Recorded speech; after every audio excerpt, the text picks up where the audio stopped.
Trilhas da Democracia de hoje dá continuidade à série especial sobre os 60 anos do golpe de Estado de 1964, discutindo um passado que não passa, os mortos e desaparecidos pela ditadura militar. Os nossos convidados são Yara Xavier Pereira, irmã de Yuri e Alex Xavier Pereira e ex-companheira de Arnaldo Cardoso Rocha, todos militantes da Ação Libertadora Nacional, trucidados, assassinados pela ditadura militar. Yara, Yuri e Alex, filhos de Zilda Paula Xavier. Yara, seja muito bem-vinda ao Trilhas da Democracia, é um prazer recebê-la aqui pela primeira vez. Seja muito bem-vinda, Yara. Obrigada, prazer é todo meu. Para debater, para dialogar, na verdade, com Yara, Léo Alves, neto do ex-dirigente do Partido Comunista Brasileiro e do Partido Comunista Brasileiro Revolucionário, Mário Alves, preso, torturado barbaramente, desaparecido pela ditadura militar, e integrante do coletivo Filhos e Netos, Memória, Verdade e Justiça. Léo, seja muito bem-vindo ao Trilhas da Democracia, é um prazer recebê-lo. Obrigado, Marco. Bom, a minha experiência de professor em sala de aula, né, mostra que, à medida em que as gerações vão se passando, vai ficando para trás a memória do que foi o golpe de 64 e a ditadura instalada pelo golpe de 64. E os nomes daqueles que tombaram, né, nesse período também vão ficando para trás e caindo completamente no esquecimento. Eu gostaria de iniciar esse programa, Yara, Léo, falando para as novas gerações em particular, né? Dizendo quem foram Mário Alves, quem foi Yuri, quem foi Alex, quem foi Arnaldo, também quem foi Zilda. Eu começaria por você, Yara. Quem foram os teus irmãos, Yuri e Alex, o teu ex-companheiro Arnaldo, quem foi essa matriarca Zilda Paula Xavier, todas militantes da Ação Libertadora Nacional e que, no caso de Yuri, Alex e Arnaldo, mortos, assassinados pela ditadura de 64. Por favor, Yara. Obrigada. Eu vou começar, como se diz, do começo. Meus pais eram filiados ao Partido Comunista Brasileiro, naquela onda da redemocratização de 1945. Minha mãe morreu em 2015, com 90 anos, e ela teve, então, 70 anos de militância, porque ela sempre foi uma ativista, nunca ocupou cargos de direção, comissão, e fazia um trabalho muito ligado às mulheres, que o partido, naquela época, ela era afiliada ao Partido Comunista Brasileiro, não dava uma importância. Então, ela recrutou outras mulheres, ia para a periferia, reunia com as mulheres dos companheiros que tinham sido profissionalizados pelo partido e causavam um problema na família, ele era retirado da produção, se fosse um operário, que fosse, e virava um profissional do partido. E ela fazia esse trabalho, né? Depois fundaram a Liga Feminina do Estado da Guanabara, e quem era o grande suporte era Carlos Marighella, que sempre entendeu a importância do trabalho da mulher, né, dentro da Revolução no Brasil. E com o golpe, ela vai para a clandestinidade, ela e meu pai. Eu, na época, tinha 12 anos, né? Eu e meus irmãos fomos divididos entre casa de amigos, né? E ficamos um ano para retornar à nossa vida comum, à casa, né? Eu mal via meus irmãos, e numa fase meio complicada, né? Eu fiz 13 no final do ano, né? E ela não esmoreceu. E quando houve a divergência, né, Carlos Marighella capitaneou, de que deveríamos ir para a resistência armada contra a linha reformista do PCB, ela se alinhou aos militantes que seguiram Carlos Marighella. E nessa saída, meus irmãos já estavam filiados ao Partido Comunista. Também seguiram a mesma orientação. E ela desempenhou, no estado da Guanabara, um papel muito importante, não vou dizer que fundamental, porque fundamental fomos todos nós, militantes, de aglutinação de mulheres que, de mais idade, naquela época, a gente chamava de velho, né? Tinha 45 anos e era um velho, a velha, né? E para dar esse suporte de logística à organização. E ela cuidava da segurança de Carlos Marighella, né, o aparelho, quem alugava, quem levava, fazia comida, toda a parte, os pontos, encontros, era ela. Né? E meus irmãos, de imediato, se engajaram. Eu me engajei mais ao pouco, eu era muito nova, e eles foram para Cuba fazer treinamento, porque o grande objetivo de Marighella era ir para o campo. Naquela época, né, tinha sido China, depois veio Cuba, era um exemplo, era um farol. Como agora nós estamos vivendo uma onda de direita, não só aqui, mas podemos dizer no mundo, houve também uma onda de esquerda. E prevalecia aos jovens de hoje, naquela época, nós tínhamos um espírito de solidariedade muito grande. Nós tínhamos um compromisso com a igualdade social, nós acreditávamos realmente que nós podíamos fazer a diferença, que nós podíamos construir um Brasil melhor. E doávamos tudo. E eles doaram até a própria vida em busca dessa, vamos dizer, uma utopia. Muitos chamam, dizem que a gente éramos românticos. Não, nós tínhamos muito pé no chão, sabíamos o que queríamos e como poderíamos chegar lá. Então, Zilda, ela desempenhou esse papel. E assim, era uma mulher, fica complicado, né? Porque é minha mãe, mas assim, Marighella envia ela para Cuba, ela era de extrema confiança dele, e ela se encontra em Cuba quando ele é assassinado. E eles estavam retornando o grupo, esse que meus irmãos faziam parte, para ir para a área rural. E ela retorna ao Brasil.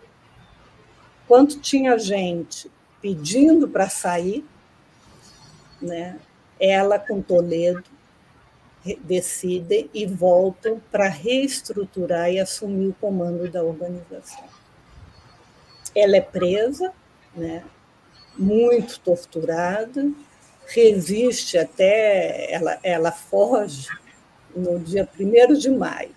ela brinca muito, que diz assim, não, eu esperei até 1º de maio porque eu queria fazer uma homenagem aos trabalhadores brasileiros, né, que era um dia para sair do quartel onde era mantido, ela simula estar numa crise de loucura, eles internam ela, porque o Exército não tinha hospital psiquiátrico feminino naquela época, era 1970, internam ela ali no Pinel, em Botafogo, perto do antigo Canecão, quem vai ao Rio conhece. E ela foge sozinha. A organização estava tentando ir resgatar, e naquele vai e não vai, e o Cinzano Sarmento dizendo devolve, manda ela para... Devolve, né? E o diretor tinha dito, eu não vou poder mais segurar, sabiam que ela não estava, né? Ela contou com a solidariedade de vários médicos que, né, justificavam a permanência, e ela disse que falou assim, ou eu vou agora, ou qualquer hora vão me voltar lá, né? E aí ela foge, realmente era um feriado, ali é uma avenida que na época era muito pouco movimentada, e ela sai com as perninhas dela andando, segurando as saias, porque tinha emagrecido mais de 30 quilos, e vai embora, pega um táxi, contata um contato dela e fugiu. Nessa época, Yara, eu morava no Rio de Janeiro, eu sou de 1967, E era um menino. Com 3 anos, e eu frequentava muito, não o Pinel, mas o Hospital Rocha Maia, que fica do outro lado. Eu tinha frequentes crises de bronquite. Minha mãe sempre me levava exatamente para o Rocha Maia, que fica exatamente em frente ao Instituto Pinel, né? Então Zilda foge... No dia 1º de maio de 1970. Uma fuga que, assim, muitas vezes é pouco conhecida, porque não teve um comando guerrilheiro indo lá salvar, mas que demonstra muito a capacidade dela, né, de se articular. Lógico, ela contou com apoio dentro do hospital, né, e de efetuar, pouco valorizado, deve ser porque ela era mulher, né? Se fosse um homem, talvez tivesse tido mais divulgação e tudo.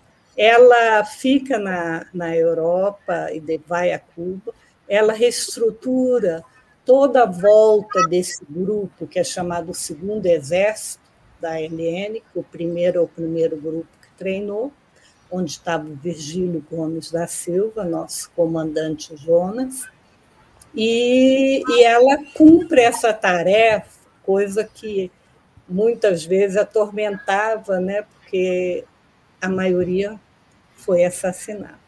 E era um menino jovem, muito, que era um amigo do Yuri, do Alex, né, lá de casa, que frequentava, que a nossa casa era território livre, né?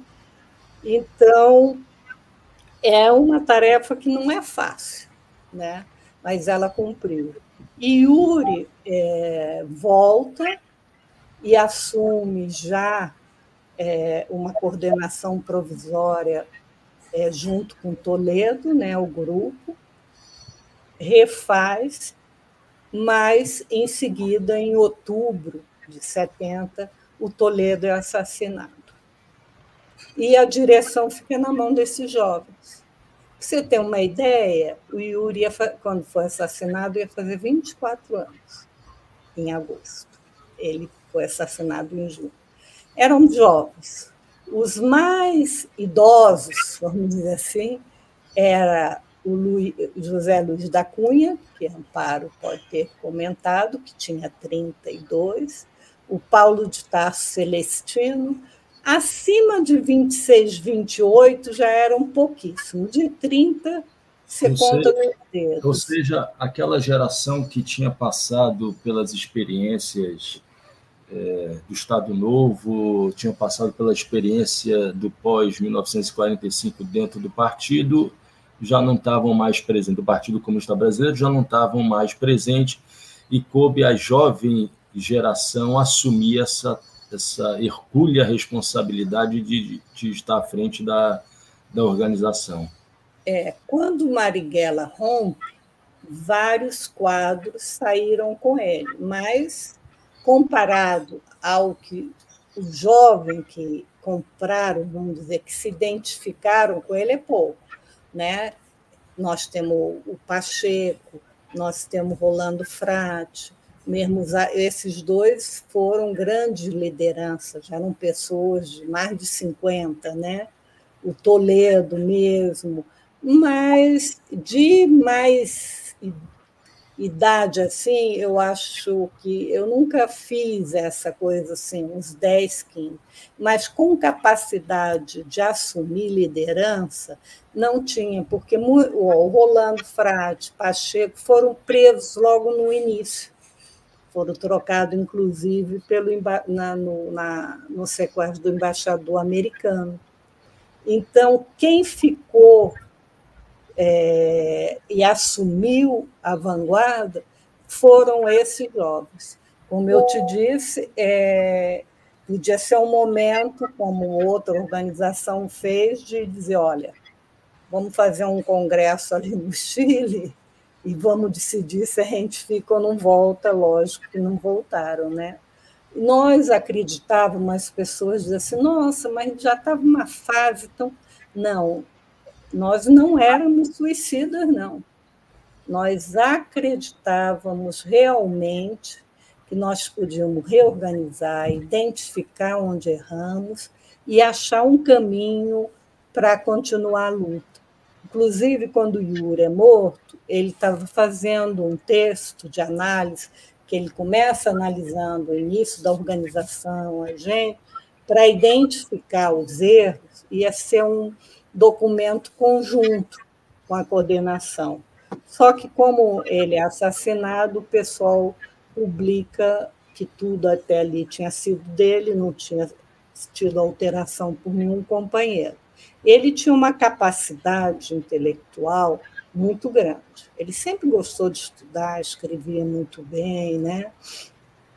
E assumiu isso. O Alex era a alegria da casa, podemos dizer assim. Sempre estava de bem com a vida, era um menino muito espirituoso, se dava bem com todo mundo, muito irônico, sabe? E se identificou. Ele faleceu primeiro, mataram ele primeiro, em janeiro de 72. Foi um mês muito difícil para a gente, que morre a outra companheira também, que foi companheira nossa do movimento estudantil, a Gastone, e o mineiro Elcio Pereira Forte, no Rio. Foi assim um baque muito grande. E pois não. Só para... Né? Eu queria passar a palavra a Léo, né, porque Mário Alves é morto pela ditadura em janeiro de 1970. Me corrija se eu estiver errado, Léo. E, quer dizer, a gente está falando de um mesmo contexto histórico, né? Uhum. Marighella no final dos anos 60, início dos anos 70, os teus irmãos, né? E eu queria, então, falar, porque falar de Mário Alves é falar também da história do Partido Comunista, falar da cisão que vai gerar o PCBR, falar da barbaridade, da repressão que se abate sobre, principalmente, inicialmente, sobre essas organizações que romperam com o PCB. E, Léo, eu queria que você falasse, assim como Yara deu esse depoimento, né, sobre a família, né, a partir da história da mãe, né, de Zilda. Eu queria também que você falasse um pouco sobre o teu avô, né, sobre as lutas do teu avô e sobre o terrível assassinato praticado pelo Estado brasileiro, o assassinato do teu avô. Por favor, Léo. E depois a gente retorna, Yara. Ok. Bom, é isso, né? Eu não conheci, né, o Mário, não conheci meu avô, né? Eu te pediria, Léo, só para falar um pouco mais alto, só. Tá, perfeito. Eu não conheci meu avô, né? Infelizmente, né? Outro direito negado, por assim dizer, né? Eu nasci 8 anos depois, né, do desaparecimento dele, nasci em 78. Meu avô, por sua vez, nasce em 1923, só para situar, porque ele participou de uma série de lutas históricas, né? Ele sempre foi um defensor de direitos iguais ao longo da vida toda dele, né? A curta vida, né, de 47 anos que ele teve. 16 anos ele já entrava no Partido Comunista, mas até antes disso ele já fazia a luta estudantil contra o nazifascismo, né, durante o período da Segunda Guerra Mundial. E ele era baiano, então ele fazia essa luta lá na Bahia, né, junto com seus companheiros e companheiras Baiano estudantes. como Marighella, baiano como Jacó Gorender, né? O chamado E, grupo baiano do PCB. Né? exato, perfeito. E aí é enviado ao Rio pelo Partidão em determinado momento, e foi, se eu não me engano, foi ali perto do contexto 45, 46, 47, né? Aí o Dutra bota o Partidão na ilegalidade, e aí, minha mãe nasce em 47, então ela nasce clandestina, então, a partir daí, tentando sintetizar a trajetória do Mário, ele, e incluindo o resto da família, ele então vive como a Yara até mencionou, né? Ele se profissionalizou na luta, né? Então, além de jornalista, e ele escrevia com pseudônimo, inclusive, por conta da clandestinidade, até ali os idos dos anos 50, de 53, 54, 55 e a coisa do relatório Khrushchev de 56, o meu avô é enviado para fazer o curso na União Soviética, e ele retorna já nesse contexto da cisão dos partidos comunistas por conta do relatório Khrushchev. E, bom, é curioso notar que até esse período ele tinha uma atuação reformista dentro do Partido Comunista, ele sempre estava buscando conciliar os polos, né, do partidão, e isso até se revela assim bem evidentemente no contexto da campanha para a eleição do Juscelino Kubitschek, que ele é um dos que articula um apoio do partidão, mesmo na clandestinidade, à candidatura do Juscelino, com a promessa de Juscelino de permitir o direito de reunião do partido, né? Ele ainda não havia prometido tirar a ilegalidade. Esse era o acordo. Mas, enfim, só um detalhe curioso, porque ele acaba, claro, né, adiante optando pela luta armada, e aí dentro do contexto já da ditadura civil-militar implantada, né?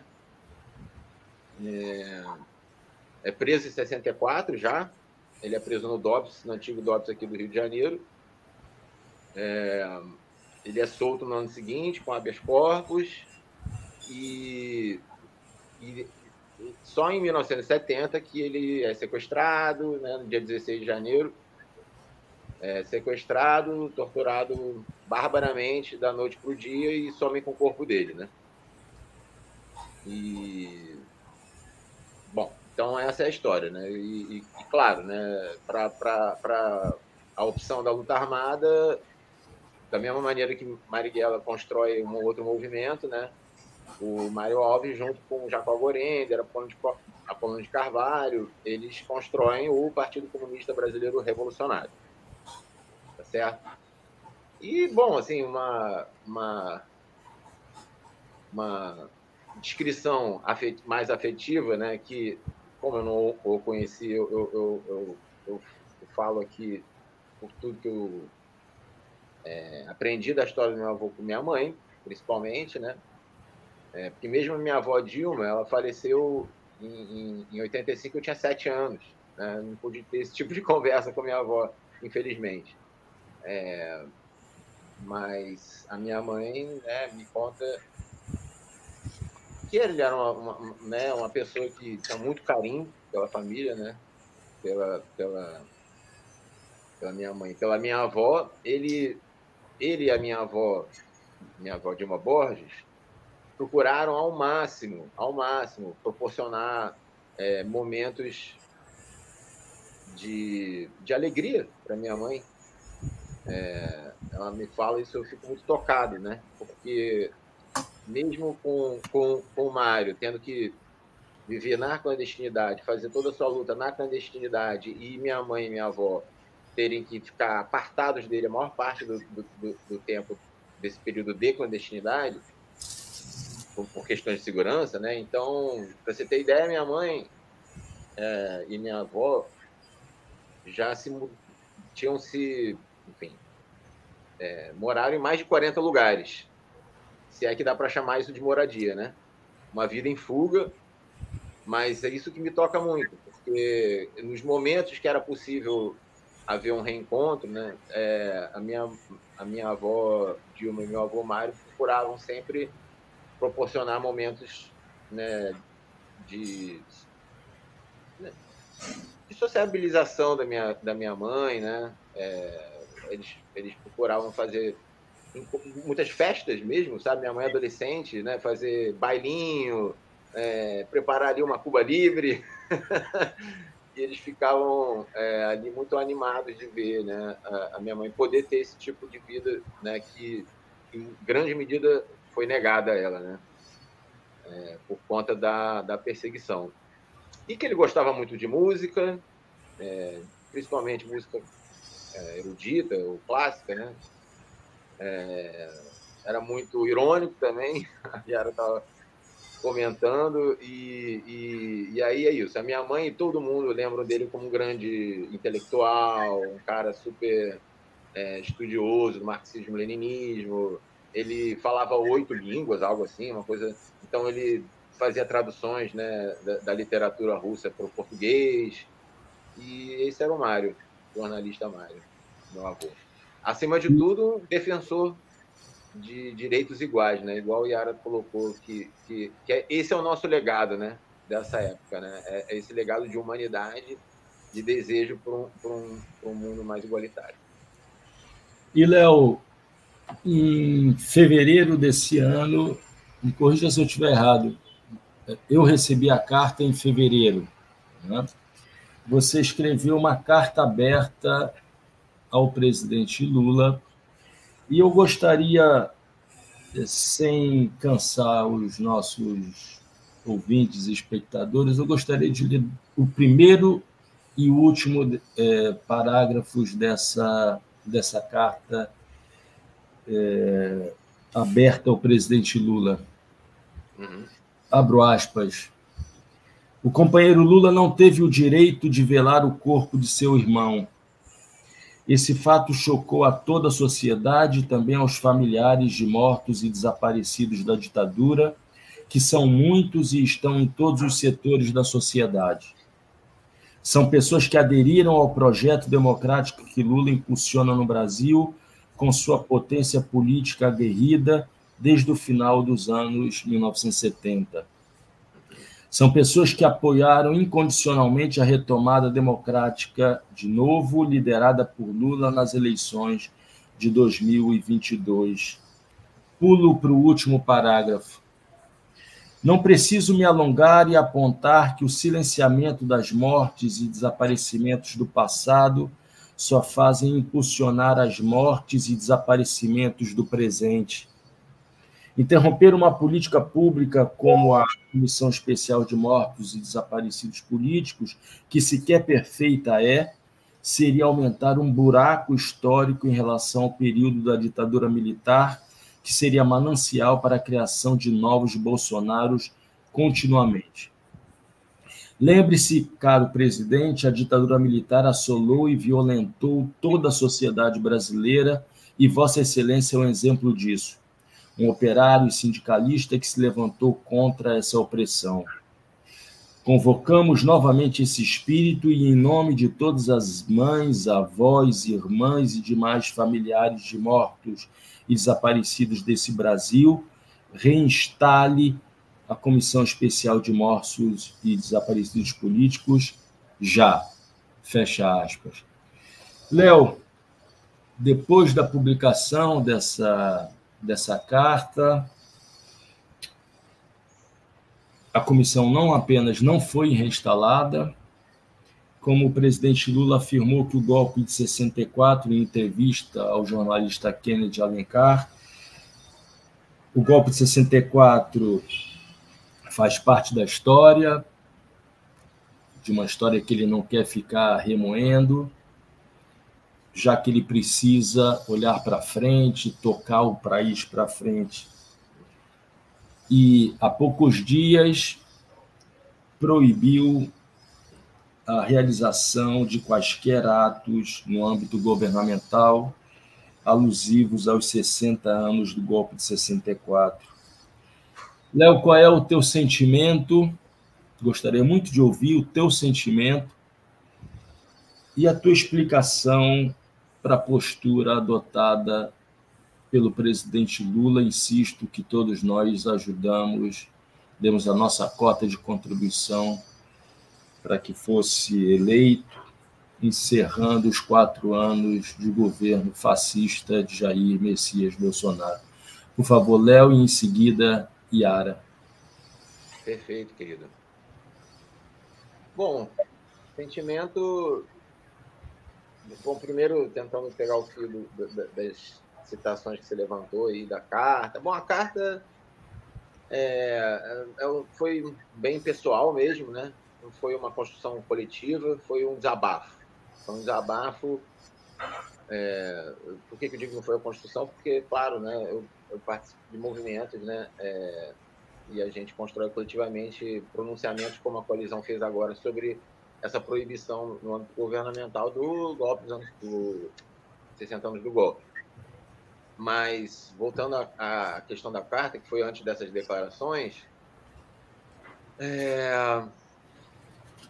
foi um desabafo. Eu não pretendia nem divulgar exatamente. Eu joguei num grupo de WhatsApp que nós tem um bocado de familiares de mortos desaparecidos, que inclusive a Yara havia me convidado para participar lá em março. Há 1 ano já, Yara, pelo amor de Deus, né, cara? Sinceramente. Velho, menino. Pois pronto.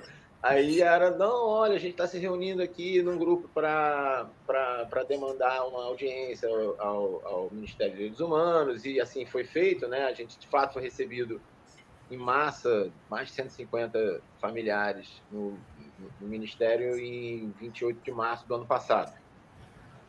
Pois bem, e ali, bom, aí eu escrevi essa carta assim num salto, assim, sabe? Eu não aguentava, eu tinha que... Eu falei, comecei a escrever, comecei a ficar mais aliviado, e já era noite, bem tarde da noite, eu joguei nesse grupo de familiares, né? E aí, dia seguinte, a Idegar Angel, né, filha de Zuzu,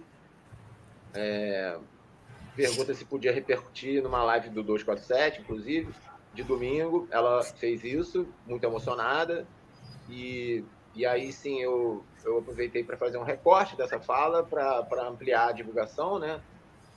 Já que ela tinha se identificado tanto, e todos os familiares que haviam lido também, né? Então, aí já não era mais pessoal a carta, né? De certa forma, né? Então, aí, de fato, esse recorte teve uma grande repercussão, que, inclusive, a Hildegard ajudou nesse sentido também, ao publicar, eu fiz uma publicação conjunta com o perfil dela, e ela tem muitos seguidores. Resumo da ópera: dia seguinte, ou 2 dias depois, ela nos informa ali no grupo que um assessor do Lula havia entrado em contato com ela, bom, meio às pressas, ela me liga para dizer, e aí agora eu sinto necessidade de falar isso, O assessor dizia que eles não sabiam que os familiares estavam no dia 30 de agosto do ano passado, em frente ao Planalto, não sabia que a gente já havia sido recebido pelo GSI, pela polícia, enfim, sim, telespectadores, né? Senhoras de idade, apavorando a polícia, veja só, na frente do Planalto ali. Tinha um carro de som, não, né? Uma caixa de som, eles pediram para desligar, enfim. Depois desceu o secretário, né, da presidência, o Bigode, para falar conosco, e ali ele ficou debaixo do sol conosco umas 3 horas. Então, voltando a essa ligação, né, de Hilde para mim, ela falou assim, ele está querendo, então, por favor, passa para mim, para eu passar para ele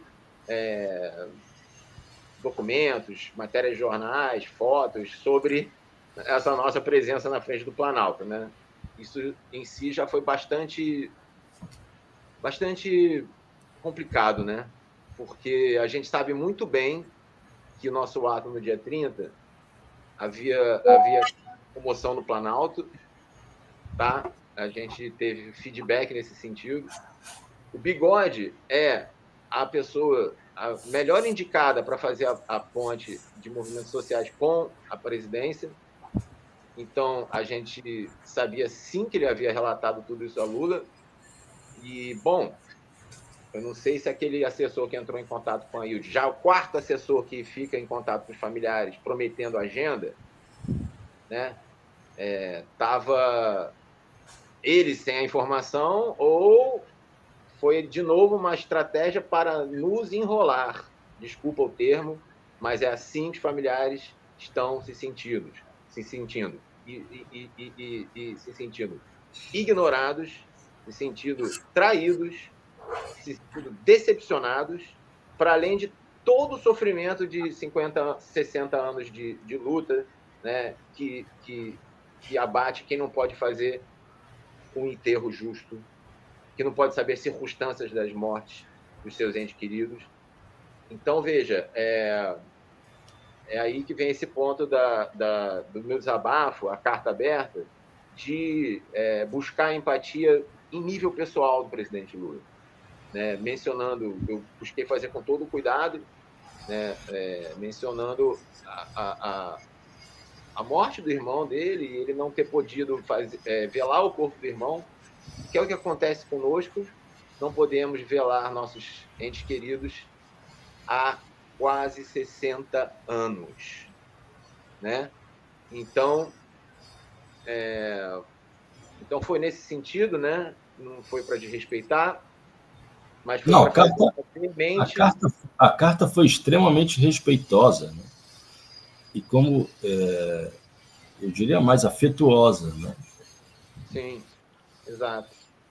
A gente faz a luta também, né? Estético-afetiva e, enfim, né? A gente procura, inclusive, comunicar, né, para a sociedade, informar para essa nova geração que precisa saber o que aconteceu nesse período, né?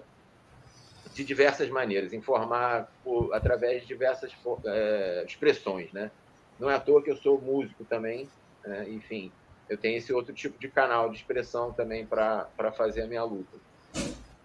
Então, retomando a coisa, né? Enviamos, então, para esse assessor já faz 1 mês e meio, todo o histórico da luta dos familiares só de um ano para cá, desse março, por exemplo, né, de 2023, a relação das dezenas de entidades que nos apoiaram, as mais importantes entidades de direitos humanos do Brasil. Enviamos matérias de jornal, meu Deus, saiu do Estadão, sabe? Como assim não sabe o que aconteceu? Entende o nosso sentimento? A gente quer conversar e não consegue, né? A gente se entende como aliado do governo, e aí, como é que eu penso a política, né? Aliados conversam, e a gente não está sendo tratado como aliado, né? Léo, nesse ponto eu gostaria de chamar Yara a conversa, porque esse programa está sendo gravado no dia 13 de março. Há 60 anos aconteceu o comício da Central do Brasil no Rio de Janeiro. É preciso fazer esse registro. Ontem, no dia 12 de março de 2024, foi publicada uma reportagem na Agenda Pública, e eu gostaria de perguntar a Yara, passar a palavra agora a Yara, porque essa matéria procura mostrar exatamente uma questão que eu considero bastante relevante e que agrava a situação, que é a seguinte: o presidente Lula, nas vezes em que visita a Argentina, né, e da última vez que ele foi à Argentina, mais uma vez ele repetiu um encontro com as mães e avós da Praça de Maio, né? Mães e avós que tiveram seus filhos mortos e desaparecidos e que fazem parte da história, né, democrática da Argentina. E o presidente Lula se encontra com mães e avós da Praça de Maio. Yara, qual é a sensação, qual é o teu sentimento depois da fala de Léo, depois de você era uma daquelas que estava, né, tentando se encontrar, tentando ser recebida pelo presidente Lula? Qual é o teu sentimento em relação a esse tratamento diferenciado do presidente em relação a mães, filhas, familiares, de maneira geral, de mortos e desaparecidos lá na Argentina e aqui no Brasil? Por favor, Yara. Omar, eu realmente gostaria de entender como funciona, do ponto de vista política interna e externa do presidente Lula, porque ele se mostra muito avançado no exterior, pega temas difíceis, como a questão de Israel e o genocídio que ele está provocando, e nas mudanças climáticas, né, e várias questões, e aqui dentro ele parece que se sente refém, é o que eu digo. Agora, isso não é de hoje. O Léo, ainda bem que tem a juventude, né? Porque a gente que vai passando ano, são tantas decepções que você depois já não espera. Quando ele assumiu o primeiro governo, nós achamos que tínhamos achado o santo grau. Puxa vida, ainda tinha muitas mães vivas, né? Que eu digo que mãe, porque eu perdi meu filho, né, em 94. Já tinha perdido 2 irmãos, marido, muita gente, amiga. E eu digo, sentimento de mãe é mãe, né? Tanto que a comissão de familiares e tudo era 99% mães e esposas. Poucos pais participaram. E a expectativa era enorme. E foi um balde de água fria. Então, o Lula, por vários motivos, não recebeu nem no primeiro mandato, nem no segundo, assim como Dilma também não nos recebeu, mas vamos nos ater ao Lula, né? Quando eu vi primeiro aquela fala de não vamos ficar remoendo o passado, estou olhando para o futuro, né? Eu me senti assim, totalmente, como eu disse já, desrespeitada. né? Inclusive, eu disse, que tipo de entendimento esse senhor tem sobre a história da humanidade? Não é a história minha, do Alex, do Mário Alves, do Marighella, não. É a história da humanidade. Você dizer que não vai remoer passado, o passado te influencia hoje e vai determinar teu futuro. Você tem que conhecer. Não vou citar provérbios e palavras chavões que não preciso. Né? Eu estou falando aqui, eu acho, para um pessoal mais politizado. Então, essa frase, porque também é assim, né? Ele vai dar opinião, bota o peito e vai. Mas, então, diz, porque faltou assessor, não. Isso é um sentimento dele, entende? Sim, essa é a minha leitura. E eu falei assim, puxa, ainda bem que eu acho que não tem nem 5 mães vivas mais, entendeu? Porque, sinceramente, né, isso seria uma pá de cal. Você está falando, hoje é dia 13, né, de março, aquele belo comício na Central do Brasil, ali no Rio de Janeiro, né? Que falam de 150 ou 1.000, outros 200. As imagens são impactantes, né? Você vê aquela povo sofrido. Eu participei, não dessa marcha, lógico que não, mas eu participei da passeata de 100 mil. Éramos nós, classe média. Ali na Central do Brasil era povo. E Jango falou durante 1 hora, falou para eles e sinalizou que ia para a esquerda, entre aspas, assim disseram os golpistas, né?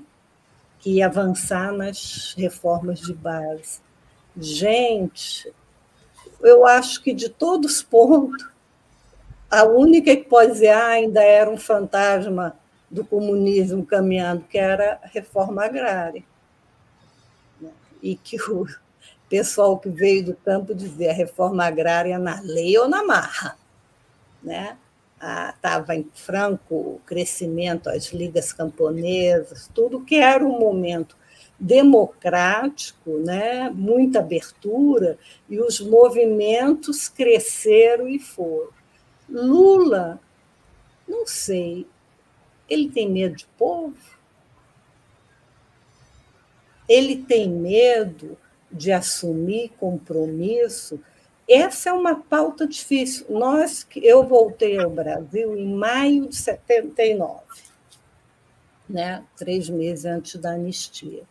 E já fui de cabeça, né? Querer achar meus irmãos. O Alex foi enterrado com nome falso em Peru. E já entrei... Eu não escolhi esse caminho. O caminho me escolheu e eu fui que fui. E, lógico, meu olhar é diferente da mãe do Arnaldo, entende? Eu tenho um olhar muito mais militante, muito mais tudo. Mas, de toda forma, e de uma ignorância, é ruim, né, falar que é ignorância, vamos dizer, é de uma falta de conhecimento a importância que tem o passado. Não só o passado de 64, não.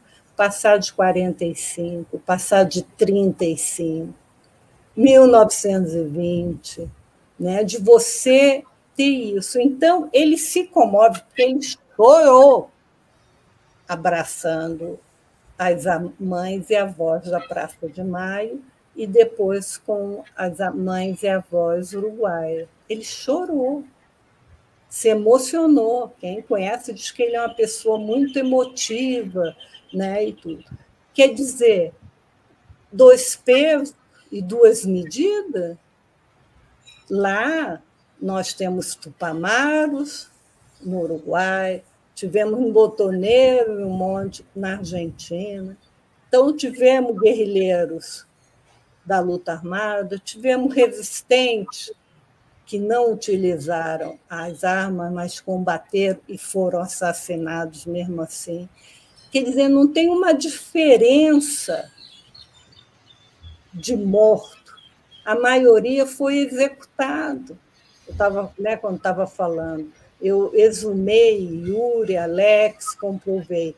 E o pior de tudo foi a exumação do Arnaldo, que eu fiz em 2013, 40 anos, que não tinha mais aonde buscar informação, e eu falei, esses caras nunca vão dar.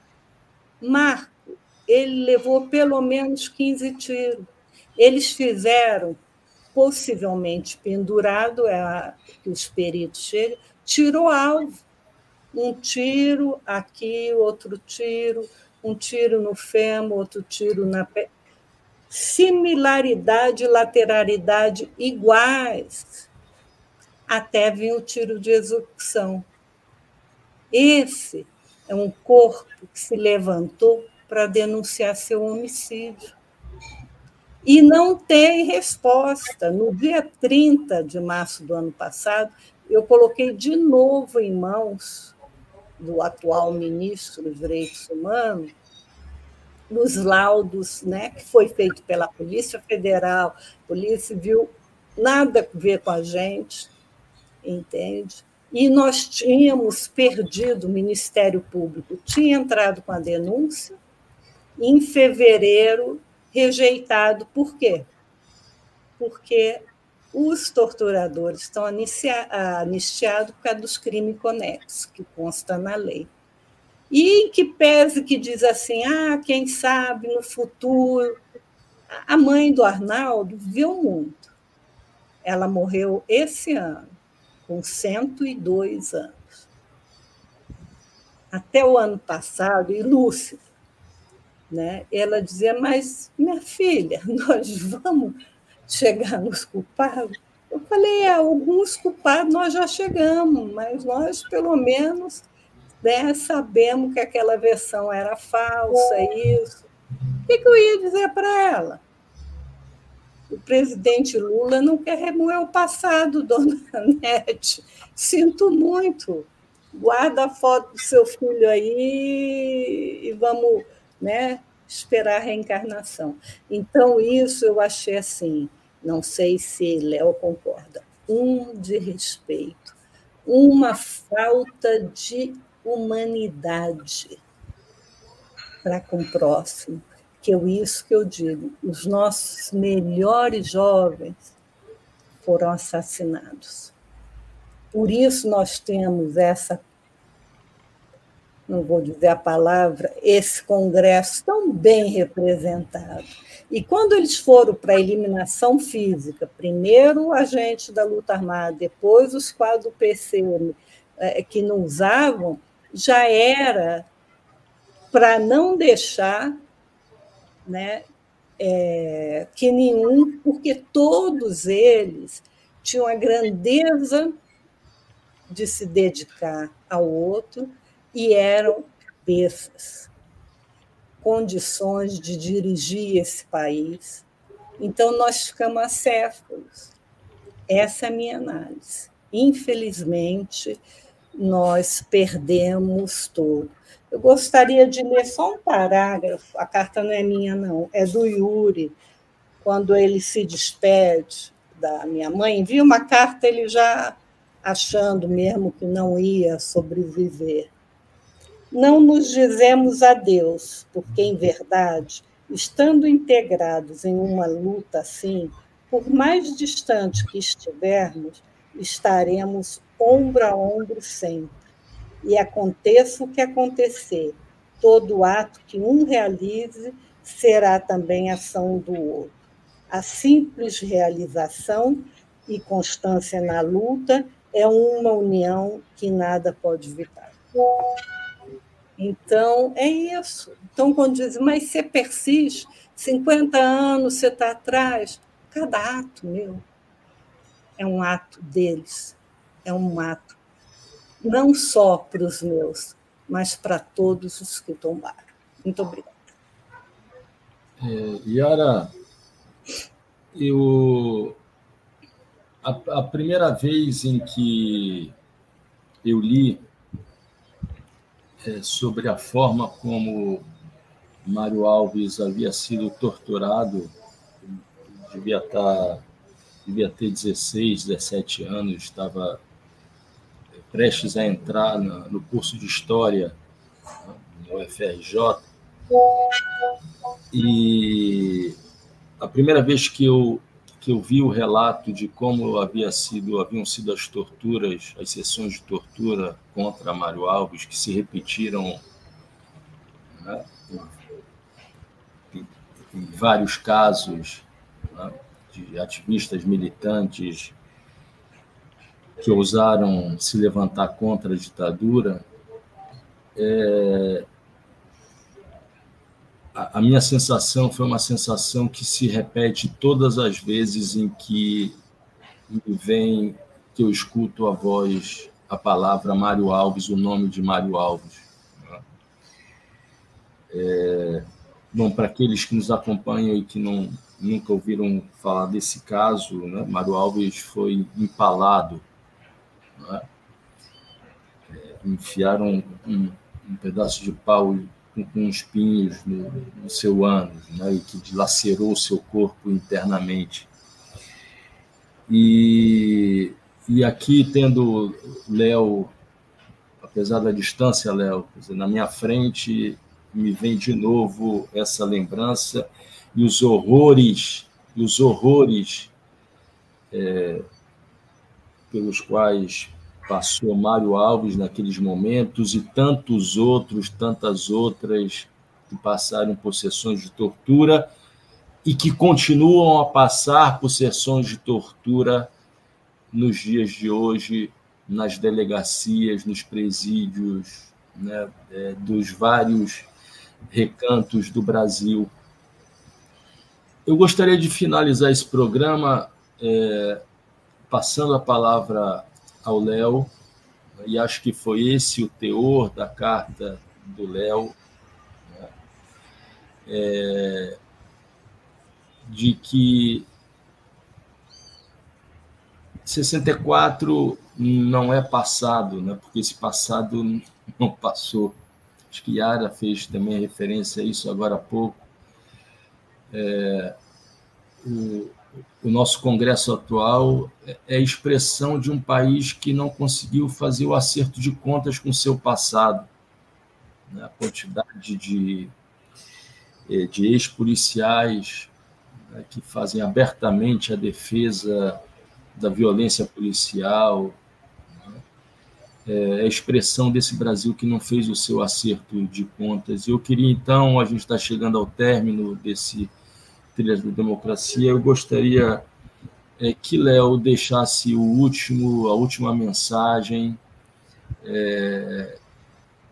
na condição de neto de Mário Alves, esse grande brasileiro, assim como tantos outros que foram citados aqui por Yara.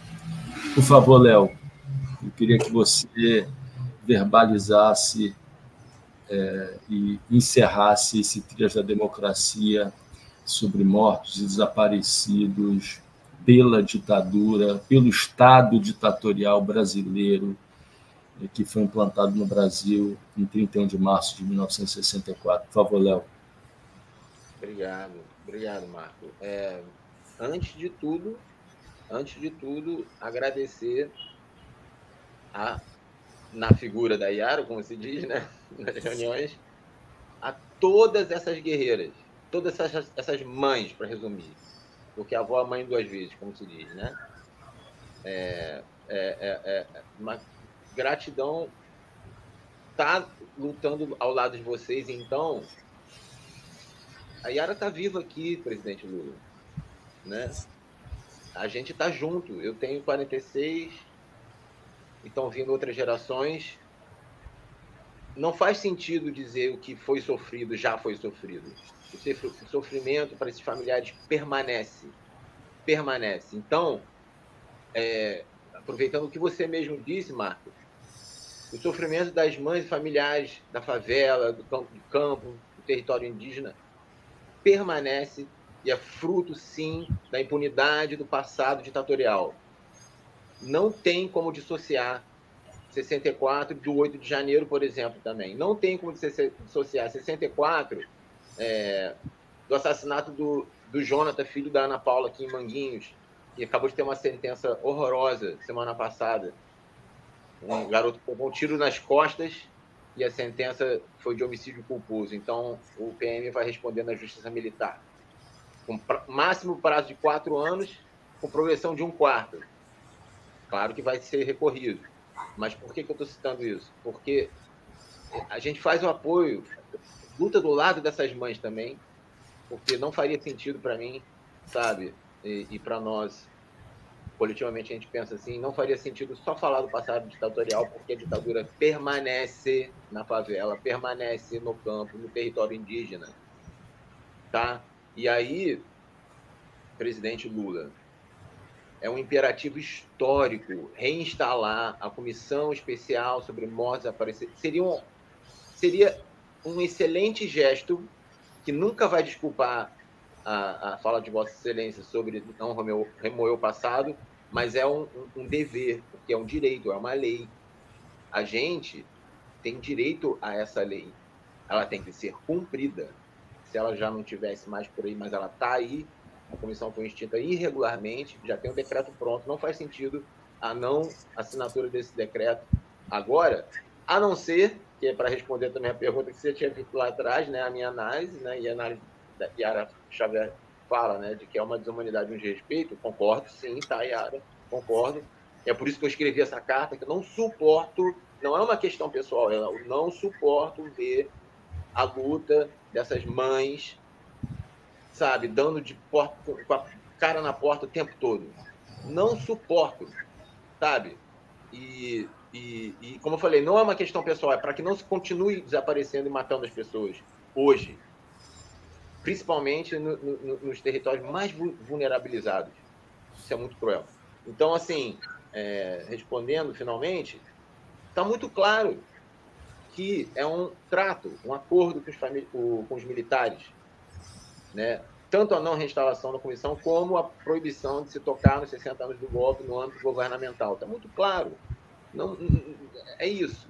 Não somos inocentes, somos organizados, sabe? Por mais que tenha passado décadas, a gente continua organizado. Bom, aí você menciona a tortura do meu avô. É claro que é importante falar desses detalhes muito cruentos.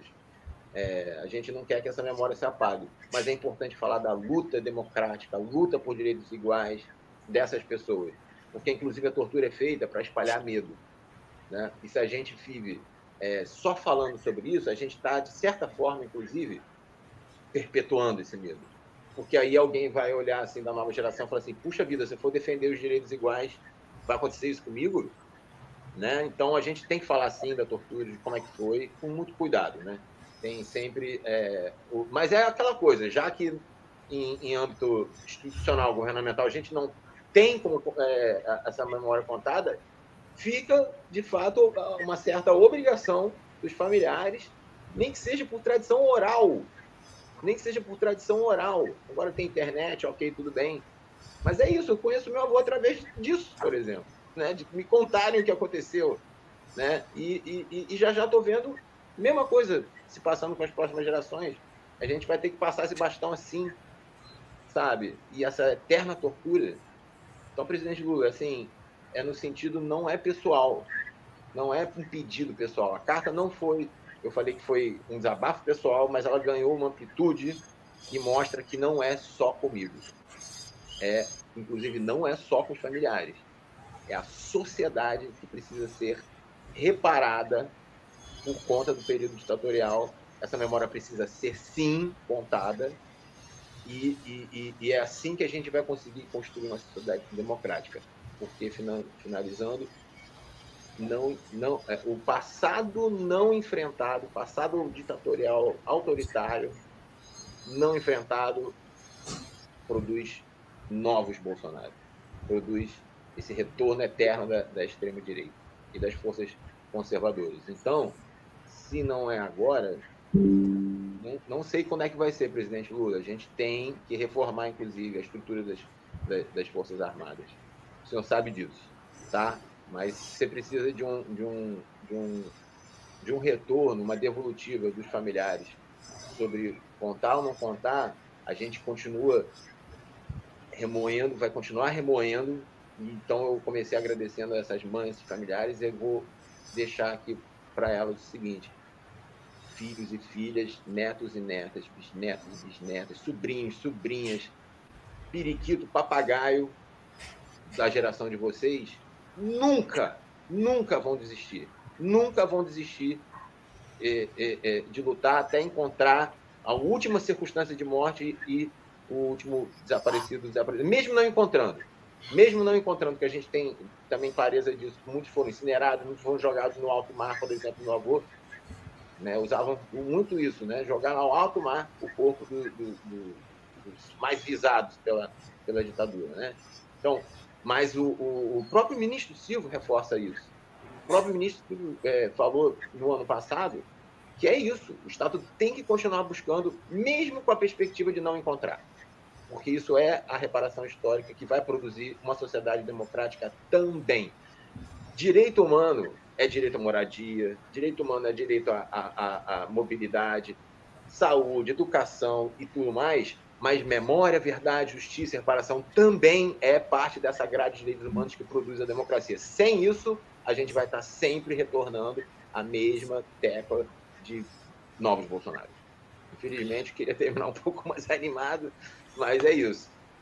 Se tem algo que é positivo em tudo isso, é a satisfação de aprender com a Yara, com todas essas mães, sabe? E de receber um legado de humanidade de luta por direitos iguais. Obrigado. Muito obrigado, Yara. Muito obrigado, Léo. Nós voltamos na próxima semana contando a história de outras mães, avós, filhas, dessa vez do Araguaia. Não percam. Até a próxima semana. Grande abraço. Tchau, tchau.